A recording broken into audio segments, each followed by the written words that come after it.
We're on BCAT. At the American branch of the International Law Association's International Law Weekend 1999, I'm here with Judge McDonald. Hello, Judge McDonald. Hello.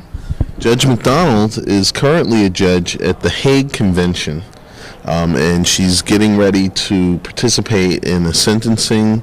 Could you explain that to our viewers? Yes, I am a judge with the International Criminal Tribunal for the former Yugoslavia, based in The Hague in the Netherlands, and we will be sentencing an accused, someone who has actually been found guilty now, so he's no longer an accused. We will be sentencing him on November the 11th. Okay. My voice, I'm tired. I can't, but I'll try. Is To do it again? Yeah. Okay. speed. We're at the American branch of the International Law, so I have to say hello, BCAT. Okay. Hello, BCAT. We're at the American branch of the International Law Association's International Law Weekend 1999. I'm here with Judge McDonald, who is a judge with the Hague Convention. Could you explain to our viewers what it is that you're doing? Yes, I'm a judge with the International Criminal Tribunal for the former Yugoslavia. It is a tribunal that was established by the Security Council in 1993. I'm now president of the tribunal, and I am here to speak at this conference. You're participating in a sentencing coming up regarding the someone in former Yugoslavia. Could you explain that? What's that about? Yes, Mr. Tadic was found guilty by the appeals chamber in this instance of a case of an offense which the trial chamber had found him not guilty of. And the appeals chamber has directed that the trial chamber now sentence Mr. Tadic.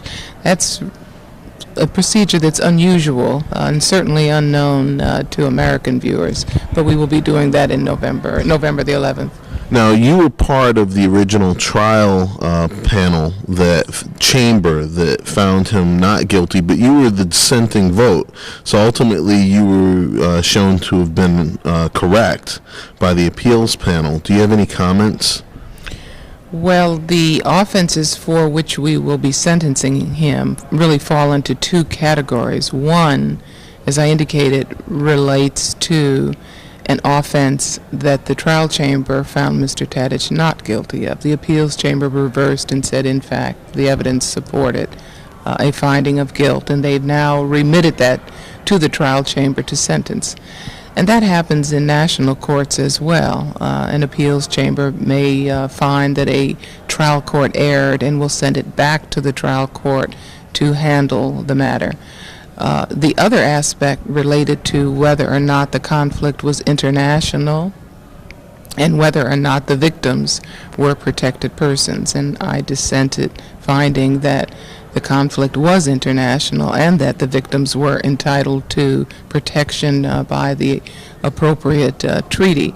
The appeals chamber reversed the trial chamber and agreed with my position, and we now have to sentence under that particular law as well. Now, when you say protected people, an international issue, what does that mean? Well, what it means is that there is the Geneva Convention, the Fourth Geneva Convention, and a convention is basically a treaty, and the international community has come together to agree to this treaty and has defined when persons are entitled to the protection. And what it says is that you have to be in the hands of a party to which you are not a national. In other words, if we have the same nationality and you are the aggressor and I am the victim, then I would not be covered as a victim by that particular convention. But the appeals chamber defined protected persons in such a way as to, as I indicated, reversed the majority of the trial chamber, finding that in fact the persons who were victims were entitled to the protection of the Geneva Conventions. And the relevance of this is that all parties involved were Bosnian. Is that correct? Yes, that's exactly the point. The conflict involved the Bosnian Serbs against the central authorities of Bosnia, both of them being Bosnians. And instead, what the appeals chamber said is that instead of focusing on a strict notion of nationality, look to ethnicity and look to allegiance, and that in this instance, in Bosnia, allegiance followed the lines of ethnicity, so that Bosnian Muslims, for example, were sympathetic and following the central authorities, whereas Bosnian Serbs, even though they themselves were Bosnian nationals, were more closely allied with the Belgrade authorities in Serbia. And of course, the Belgrade authorities are the same people involved with Milosevic in former. It is Yugoslavia still? Well, it's referred to as the former Yugoslavia because the country has now broken up into various republics, so it's referred to as the former Yugoslavia, where we have Bosnia, and of course we have Croatia, and we have Slovenia, Federal Republic of Yugoslavia, and others as well. So your findings, basically your position was upheld by the appellate court, by the appellate chamber, and now your position will be the precedent by which Milosevic will be tried by if he's ever brought before your tribunal? Well, I'm not certain that the issues are the same in the indictment that has been issued against him. There are other issues involved, so I don't know that there will be that close a connection. Okay, well, I have a couple of more questions for you. I'd like to change the topic just a little bit. Basically, this evening you participated in the forum, and there was a question raised by a law professor as to the relevance of your tribunal. And I was just wondering if you could give us some comments in feedback to that. Basically, his position was that the International Criminal Court isn't being respected by the member countries. Do you have any comments on that? Well, I believe that it certainly is correct that from the very beginning, the International Criminal Tribunal for the former Yugoslavia has not received the support that it should have received from certain states. States in the former Yugoslavia, or some states, have failed to cooperate with the tribunal by failing to execute arrest warrants.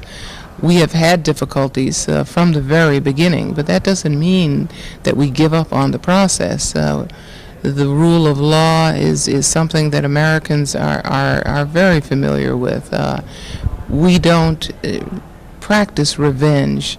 We want to end that cycle of impunity where people can react to something that may have happened to their uncles, their aunts. Instead, what we're saying is that if there are differences, you bring them to the court, and that is where you resolve your differences.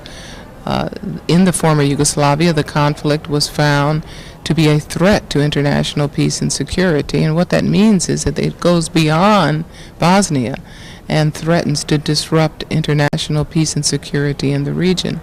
So just as in a national system we enforce breaches of peace, then what we're doing on an international level is to enforce the rule of law to vindicate breaches of international peace.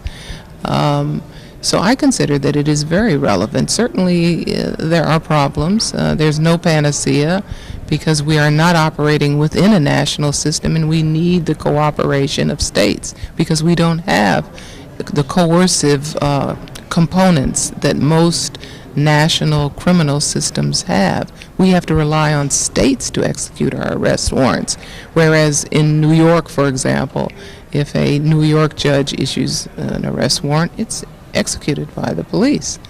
No questions asked. But we have to go to the states. If the states refuse to, we then have to report this non-compliance to the Security Council, which makes it a more cumbersome process. But that's because of the notion of state sovereignty versus the world order, and states are reluctant to give up the state sovereignty. How old is your court? We were established in May of 1993. So you're a very young court in judicial terms. 6 years. And when we met in The Hague, there were 11 judges elected by the General Assembly of the United Nations. We had no rules of procedure. We had no courtroom. And basically we had nothing but the 11 judges who came together to create a judicial institution. All right, I'd like to make a comment was made regarding the actual national federal system here in the United States when it first started, that in fact just Chief Justice Marshall and the current president at that time, I believe Andrew Jackson, had a comment regarding Justice Marshall's powers to issue orders, and at that time the President of the United States said that the Supreme Court didn't have the power. I believe it involved a postal worker at the time and Georgia authorities. Do you know anything about that? Do you have any comments or parallels with that situation and your court's current situation?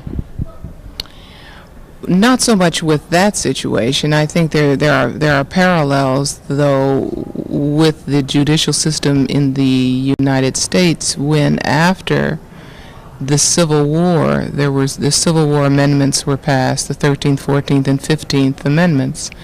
And at that time, the federal courts had jurisdiction over diversity, basically, and what that meant is that if citizens were citizens of different states, then federal courts had diversity jurisdiction, but they did not have jurisdiction over what is referred to as federal question jurisdiction.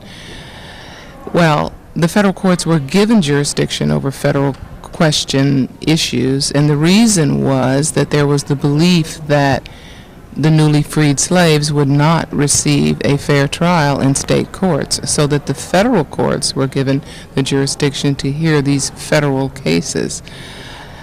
Likewise, we at the tribunal were created because we believe that the national systems in the former Yugoslavia are not equipped to handle these trials, and certainly at this stage in their development, other ethnicities will not receive a fair trial.